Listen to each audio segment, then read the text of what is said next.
বাস্তু ব্যবসায়িক জমির সর্বশেষ সিদ্ধান্ত দ্বিতীয় পার্ট। নমস্কার বন্ধুগণ, আশা করি ঈশ্বরের কৃপায় আপনারা সবাই ভালোই আছেন।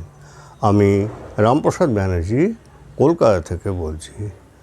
আজ আমি বাস্তুশাস্ত্র অনুযায়ী ব্যবসায়িক জমির সর্বশেষ সিদ্ধান্তের ব্যাপারে প্রথম পার্টে আলোচনা করেছিলাম, যার বাকি অংশ এখানে দ্বিতীয় পার্টে করব।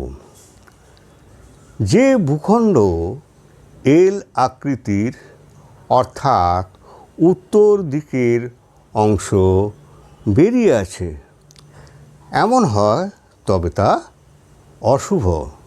সুতরাং এই জমিটির সংশোধন করার পরেই নির্মাণ কাজ যেমন ঘর, ভবন ইত্যাদি সব প্রস্তুত করা যেতে পারে। এই ভূখণ্ডকে লাভজনক বানানোর জন্য সংশোধন পরই করা উচিত। বিনা সংশোধনে এই জমিতে কোনো নির্মাণ কার্য না করাই শুভ। সংশোধনের বিস্তৃত বিবরণ নিচে বর্ণনা দেওয়া হলো।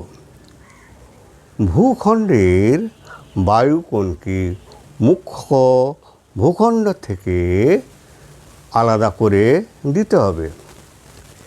এর ফলে ঈশান কোণ বৃদ্ধি হবে। ফলস্বরূপ অত্যন্ত লাভজনক ব্যবসা চলতে থাকবে। চিত্রটি এখানে স্ক্রিনে দেওয়া হলো। আবাসিক প্রতিষ্ঠান বা ব্যবসায়িক প্রতিষ্ঠানই হোক না কেন, টি আকৃতি ভূখণ্ডের উপর হয় তবে এটিও অশুভ। অতএব এরূপ জমির সংশোধন করা দরকার, নতুবা প্রতিনিয়তই লোকসান হতে থাকবে। এর সংশোধন দুভাগে হতে পারে। এই দুটোই শুভ। প্রথমত, ভূখণ্ডের পশ্চিম ও পূর্ব দিকের ভূখণ্ডকে পৃথক করে মাঝখানের ভূখণ্ডকে ব্যবসায়িক প্রতিষ্ঠান করলে তা শুভ ফল পাওয়া যাবে।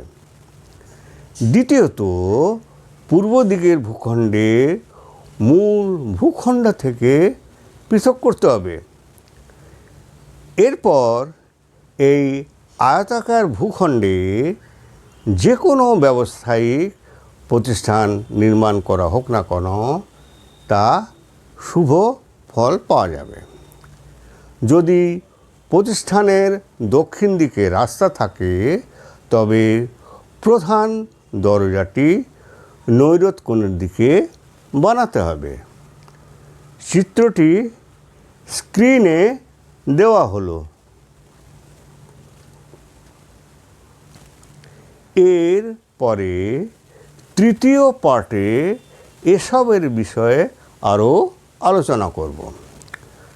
বাস্তুর জন্য আজকের টিপস। টি আকারের জমির পশ্চিম এবং পূর্ব ভূখণ্ড আলাদা করে নিয়ে তিনটি ভূখণ্ড আলাদা আলাদাভাবে বানানো যেতে পারে। ভিডিওটি যদি ভালো লেগে থাকে তাহলে ভিডিওটি লাইক ও শেয়ার করবেন এবং চ্যানেলটিকে সাবস্ক্রাইব করার জন্য অনুরোধ রইল। ধন্যবাদ।